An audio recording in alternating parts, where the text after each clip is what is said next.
बिल्कुल पकड़े गए थे, लेकिन ये भी बताइए कि हम टीटी से ही 1100 रुपया लेकर आए थे। उसी टीटी से लेकर आए थे, और जिस वाईफाई की आपने चर्चा की उसी वाईफाई की दम पर उसके बाप का नाम बताकर लेकर आए थे।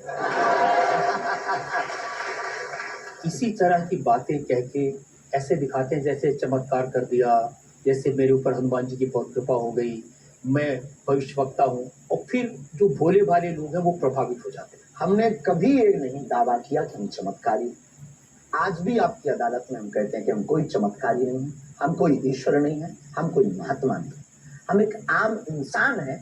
लेकिन हमारी अपने इष्ट के प्रति आस्था, ऋषि परंपरा के प्रति आस्था है, जो महर्षि वाल्मीकि से पत्र दरबार की महिमा चली है, उस महिमा का हम अनुकरण करते हैं, और उस आस्था में उलझनों में का रास्ता मिल जाता है, तो उसे आप चाहे चमत्कार मानिए अथवा फिर आप अपनी बुद्धि से जो जिसने जो जाना वो हमें माना। लेकिन शास्त्री जी, बहुत सारे ऐसे लोग हैं, गरीब हैं, परेशान हैं, बीमारियों से थके हारे हैं, डॉक्टर से आशा छूट जाती है, हॉस्पिटल से आशा छूट जाती है, वो आपके पास आते हैं, वो सोचते हैं यहाँ इलाज मिलेगा। किसी का बच्चा बोल नहीं सकता, किसी का बच्चा चल नहीं सकता, वो लोग बड़ी आस्था विश्वास लेके, जो मैंने जानकारी हासिल की, वो आते हैं, सोचते हैं कि यहाँ से शायद उन्हें कोई रास्ता दिख जाएगा, और उन्हें मिल जाता है। ये जो आते हैं श्रद्धापूर्वक आते हैं। देखो, जिंदगी में अगर वो परेशान है और डॉक्टर से परेशान होकर के या कहीं से निराश होकर के आया और उसे कुछ मिले ना मिले, हम ये तो नहीं कहते, जिसकी जितनी निष्ठा उसको उतना हमारे बागेश्वर बालाजी के दरबार में मिलता है।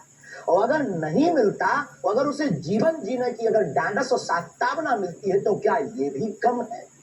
बिना पैसों में, बिना दक्षिणा दिए, बिना कुछ लगे अगर हनुमान जी से जुड़ रहा, अगर वो प्रभु से जुड़ रहा, अगर उसे जीवन जीने में 4 दिन की जिंदगी है, डॉक्टर ने कह दिया तुम मर जाओगे, लेकिन बागेश्वर धाम के नाम से उसके चेहरे पे मुस्कुराहट है कि मेरा हारे का सहारा है, तो अगर ये मुस्कुराहट उसके चेहरे पर आती, इससे किसी को गुस्ताखी थी? देखिए, अगर बागेश्वर धाम आने से लोगों का इलाज हो जाता है, तो फिर आपको कैंसर हॉस्पिटल बनाने की क्या जरूरत है? यही तो हम बताना चाहते हैं कि दुआ और दवा दोनों आवश्यक है। हमने ये नहीं कहा कि हम डॉक्टरों के खिलाफ है। मैंने पूछ लिया तो आपने दवा ऐड कर दिया उसमें। नहीं, इतना औषधालय बागेश्वर धाम पर खुलवाया है, और मंदिर के समीप खुलवाया है।